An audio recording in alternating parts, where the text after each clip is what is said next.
Wow, so here we are again on our special segment, Climate Change Education and Training. Today we are in the Afienya Technical Institute.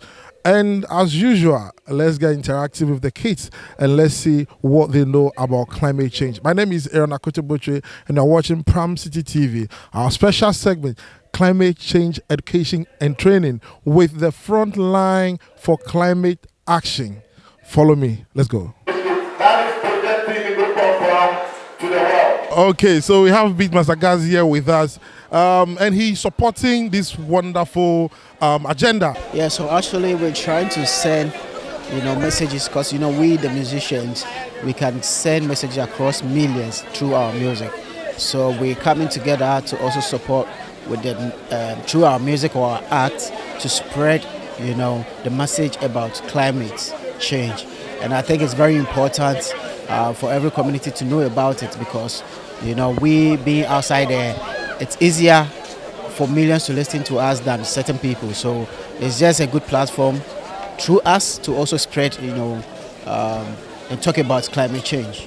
So can we now say Beatmaster Gazi is now an advocate for climate change? Yes, of course, you can say that because it's very important. You know what climate change that, and then people need to know about it and then understand, and then so that we can find measures to everything that has to go on with climate change.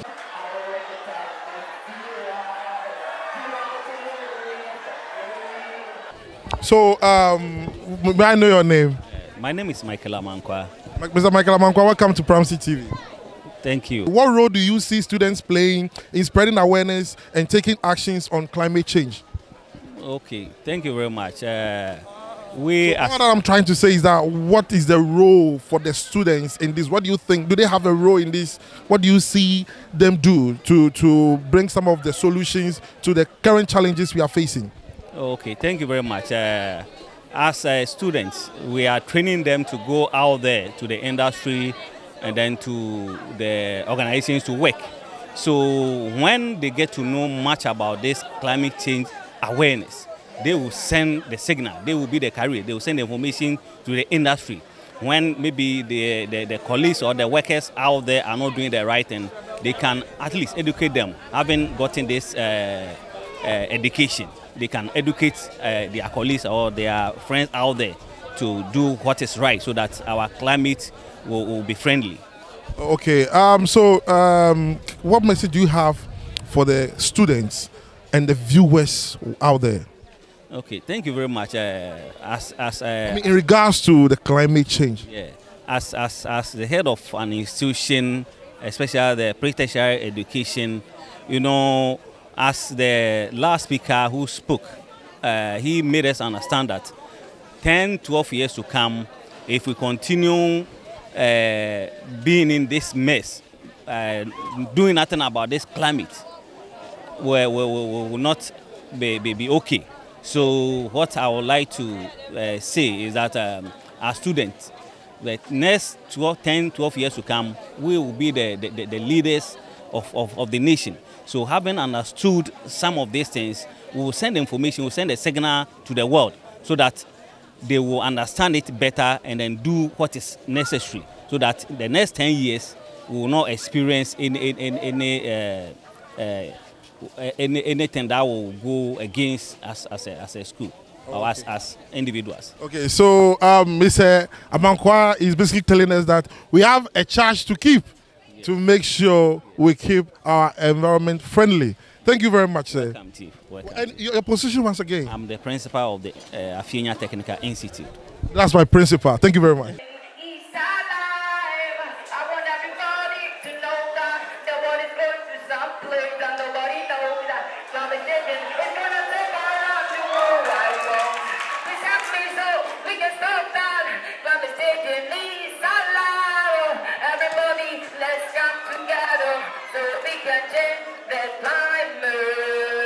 All right, I have some lovely lady here. What's your name? My name is Alice Bestman. Alice? Bestman. Bestman? Yes, please. Oh, wow, it's my first time. Is that your surname? Yes, that's my surname. Bestman? Yes, please. Okay, Bestman, what do you know about climate change? I know that climate change is the change of weather or the atmosphere. Okay, so now that you have learned something about climate change and some of the causes and the effects, what do you have to tell your parents and your friends out there?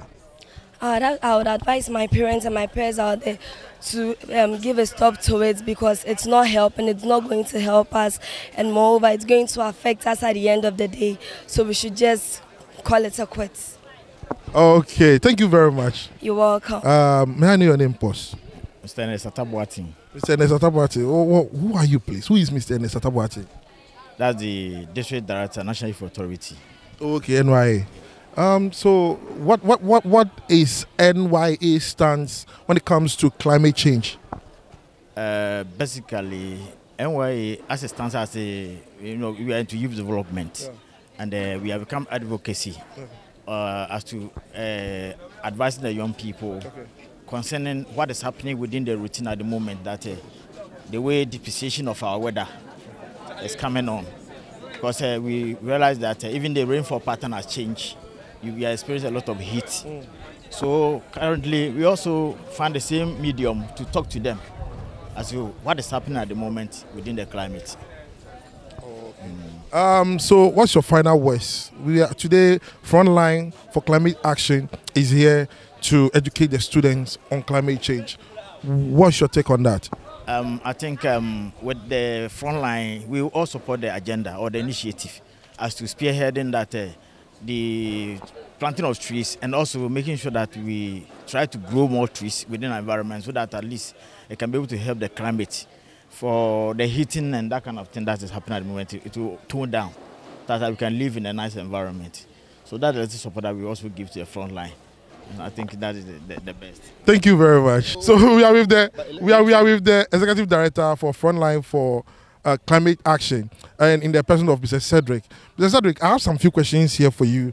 And my first question is, why do you believe it is crucial to introduce a climate change education at the senior high level? Why do you think it's so important to introduce such a program? There is no denying the fact that young people, and for that matter, students, are future leaders and they serve as the foundation for emerging knowledge and the call for solutions to the issues that confront humanity. And you rightly know that young people have always been at the front and center of every development work. In the time of war, young people were called upon. In time of reconstruction, young people were called upon. Throughout the world, it is young people who have been called upon to face the challenges that confront humanity. And it is for this reason that the Frontline for Climate Action has considered it worthy to bring this program to the second cycle institutions to ensure that we build the capacity and knowledge of these students towards addressing the crisis. We want to strategically position them towards having the expertise that is needed for the future of work, towards the skills that is being needed to fuse into their education, so that right from the word go, whilst they are in school, they are much aware of these issues and begin to build the capacities that are necessary towards embracing their shared responsibility in addressing the crisis. That is why we are here, and that is why we are taking this initiative toward the 5 senior high schools in the Ningo Pamplam district in collaboration with the District Assembly, Novelli E-Solutions, Cal Foundation, Cal Quality Foundation, Pram City TV, and other young people who are on board with this initiative. What are the key components of your climate education program? First of all, it is to create awareness, to ensure that we create awareness and let young people know the nexus between climate change and the evidence that is before us, that is the impact. We also want to ensure that we call for action, to be able to call these young people to take action in addressing the crisis by taking initiative.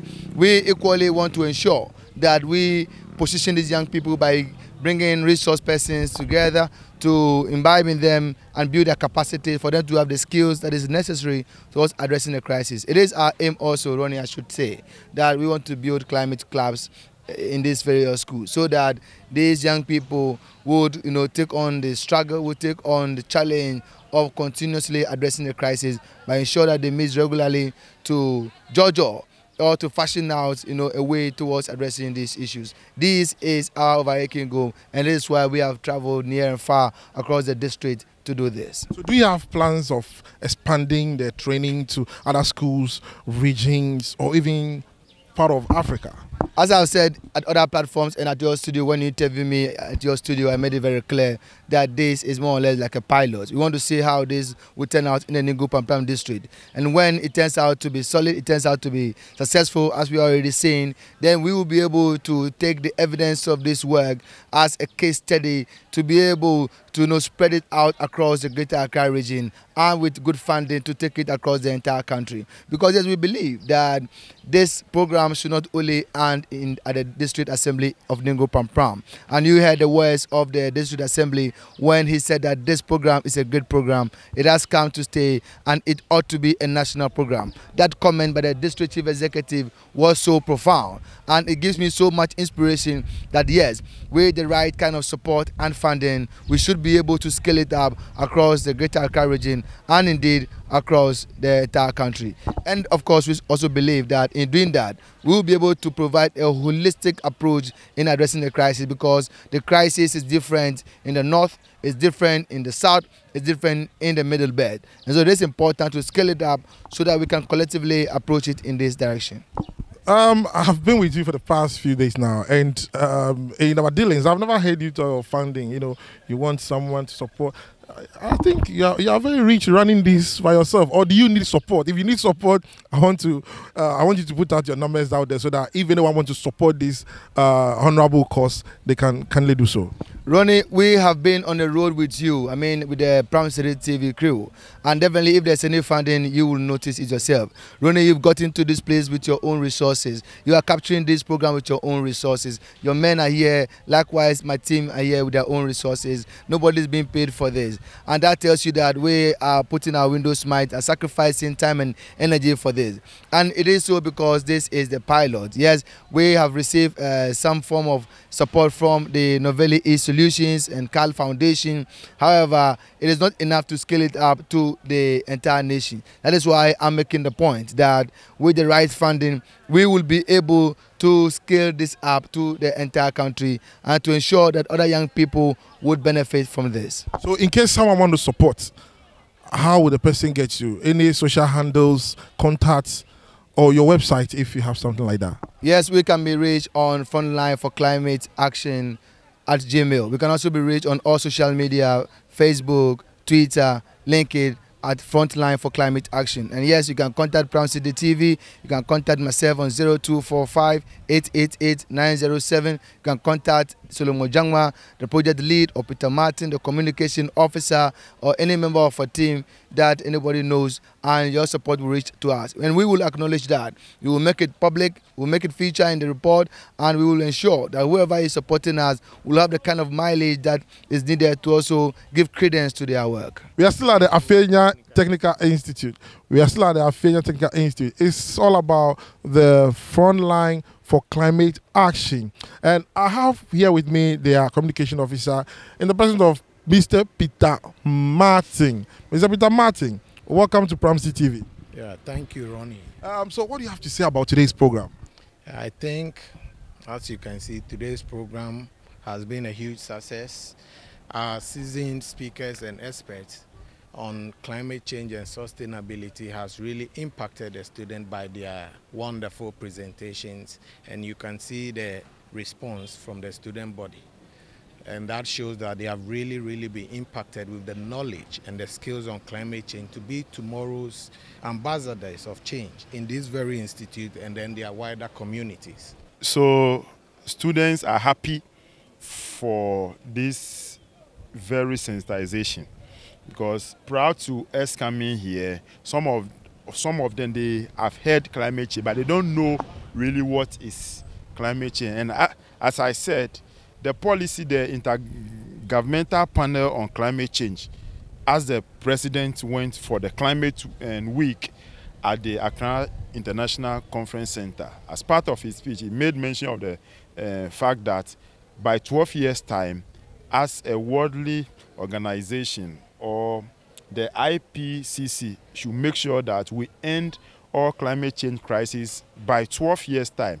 It tells you that as a nation, all of us must come on board to solve this issue, because the effects of climate change are ravaging. It is putting communities, governments, and whatever in a very bad shape. So And we believe that inculcating this knowledge at the basic level, that is a second cycle institution that we have taken upon ourselves within the Ningo Pram district, that we are going to school to sensitize them, educate them on the need for us to do, to indulge or undertake practices that will not affect the climate change, the climate so much, and also to educate their peers, especially their parents. And for them at their level, we believe that most of them are the future leaders. We have industry players, captains of industry from them, manufacturers, and all that from them. So if you are able to sensitize them at this level, by the time we say that 12 years will come, we'll be able to solve some of these climate issues up to some extent. So we are so excited, Frontline for climate action, and we are open for any partner. We'll be going to Global and then Ningo Secondary School. What should the student expect from us? They should expect more knowledge about climate change, more education when it comes to what they are supposed to do. We are bringing it to their doorsteps so that they can also go and, you know, pass on that same information to their peers and their parents. All right, thank you very much. So Ningo Secondary School Global, get ready. We'll be knocking on your doors very soon. Thank you very much.